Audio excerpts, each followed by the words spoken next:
Hello everyone and welcome back to my channel. Today I'm going to be sharing with you this full face get ready with me using ShopMissA makeup. All these products can be found on ShopMissA, or if they can't be found there, there is a similar item on the site. Today I'm using several new products. Can't wait to share my thoughts. So let's get started. First up, I'm going to be taking the Shadow Stay Eye Primer. This is $1 on the site. This is supposed to prime your eye for eyeshadow. It does give the eyeshadow something to adhere to, and the shadows last all day and they stay vibrant. It is really nice. It is like their Ode one that they used to have for $1, and I like it. This LaColors brow pencil is a medium brown. I did find this at the Dollar Tree, but they do have same brow pencils on ShopMissA for $1. It does lean a bit red in my brows, and I'm not crazy about that aspect of it, but it does stay all day because it has a waxy base. It is difficult to apply until it gets good and warmed up.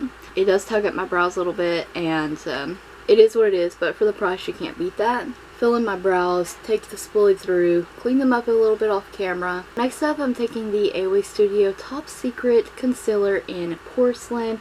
This is a jar concealer. It's $1, 12 shades on the site. I'm using this to clean up the brows. It can be built up to full coverage, and I find it to be a bit drying, especially in my under eye. But I do love how pigmented it is though. Next up, we have these Sunday Afternoon eyeshadow quads. I did buy 2 of these. They're $1 on the site. There's 4 styles to choose from, and this one is in Midday Stroll. There's 3 powder eyeshadows and 1 cream eyeshadow, which I'll discover later that I didn't realize at the time, because that minty shade there really felt like a normal, just nice metallic shadow, but it wasn't. They do swatch beautifully, but once they start applying to the eye, they're kind of patchy. I was quite disappointed, so I am glad that I did get some of these items on sale. I'm going to take that light minty blue shade and apply that all in the crease with a fluffy crease brush and really build that up.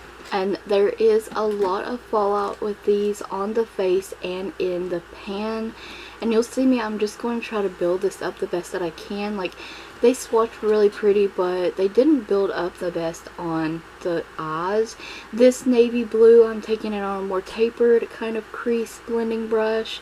I'm tapping off all the powdery excess, and I'm going to apply this in the outer corner. See, it's getting everywhere. And another side note is that this navy blue does stain. I'm just going to build that up, and once I start building that up and really working that in the crease area, I will show you a close-up that the eyeshadow starts to become patchy. And if I had to do this look over, I would do the lightest blue only in the first half of the crease, and then the darker blue. I would not apply the darker blue on top of that crease color because it didn't want to stick and it became patchy. It was hard to build up after that, and it is a much brighter blue on the lid than it is in the pan.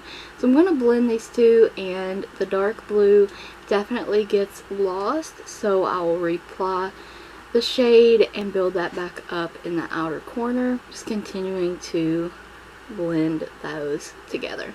Now I'm taking the creamy shade, and here's where I find out that this creamy mint is actually a cream product. It does crease throughout the day. Primer held it up for about an hour, but after that it did crease pretty bad because it is a cream shade. It is one of those like cream shades that's kind of like a bouncy cream shade, which is a weird consistency, but it's really pretty. But I wasn't expecting that shade to be a full-on cream eyeshadow.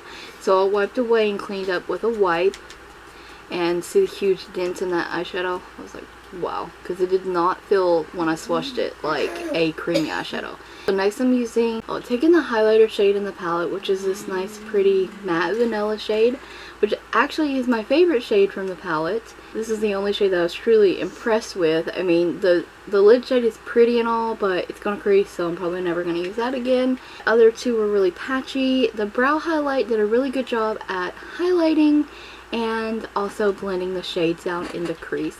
Next up, I'm using this No Pore Primer from ShopMissA, and it's $1.88 on the site.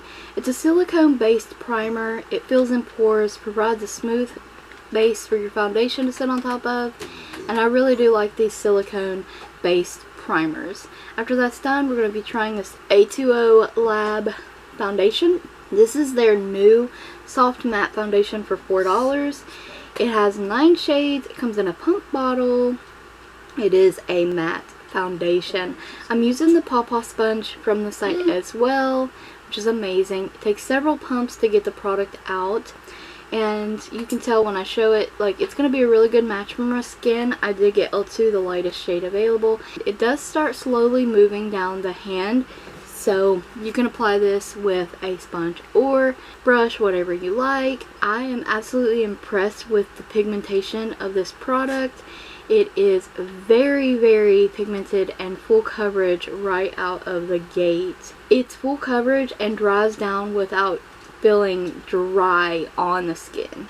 It feels lightweight on the skin. It gives a blurred, smooth texture to your skin. So pretty. I'm obsessed with this formula. It's really, really nice. It's amazing. It lasted all day and it didn't oxidize.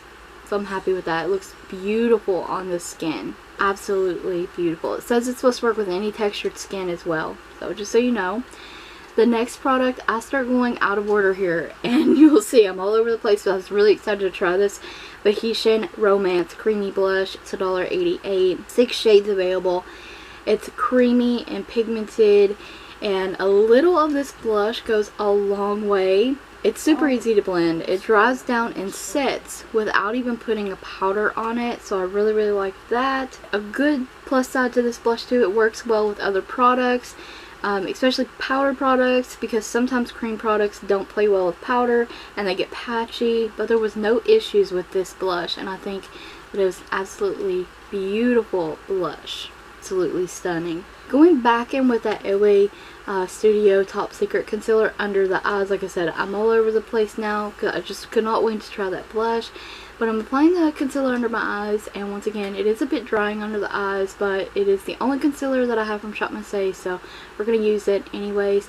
It will crease, but it is really pigmented, so just go over it again with your sponge. The LaColors Pressed Powder in Tan. They sell lots of different LaColors products on the site, and this did come from the Dollar Tree, but I have seen pressed powder from LaColors on their site.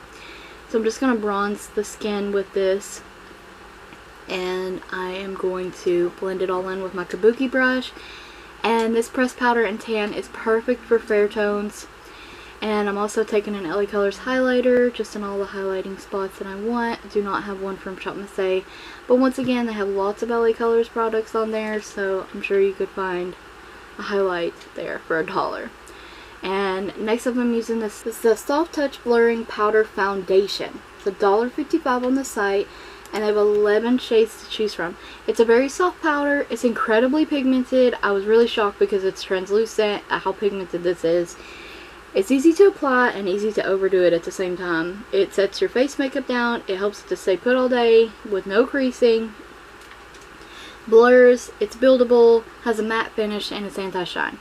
So I do like this powder so far, and I do have a color one to share in a different video.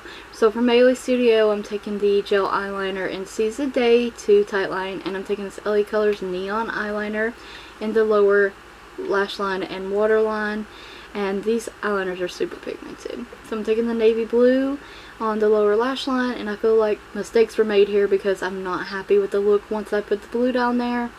I do put the creamy mint shade in the inner corner, and I think it ties the look back in together a little bit, but not completely happy with the lower lash line. Next, I'm using the Duoflex 2-in-1 mascara. This is $1.88 on the site. It's in black, but I think that it's not black enough. I really, really like a blackest black mascara. It's a lengthening and volumizing mascara. It has a buildable formula. It does have this weird mascara kind of scent. And there's 2 coats of the lengthening side, and we're going to do 2 coats of the volumizing side as well. I don't particularly like the lengthening side by itself, but once I add the volume, I really do like the effect that it gives. They look really good if you use the lengthening and volume together. And it is a super wet mascara formula. But together, yes, I like them. Now, the lip combo here is an LA Colors matte liquid lipstick in the center and the LA Colors Pout lip gloss matte around the edges and Enticing, and you can still find those on the ShopMissA website, and I love the lip combo. But here's the finished look. I hope you enjoyed it, found the tutorial helpful, and will try to look out for yourselves maybe some of these products in the video. Thank you so much for watching. Don't forget to check the description box as well as the cards for additional ShopMissA links. Stay tuned for more videos like these, and thank you so much for watching.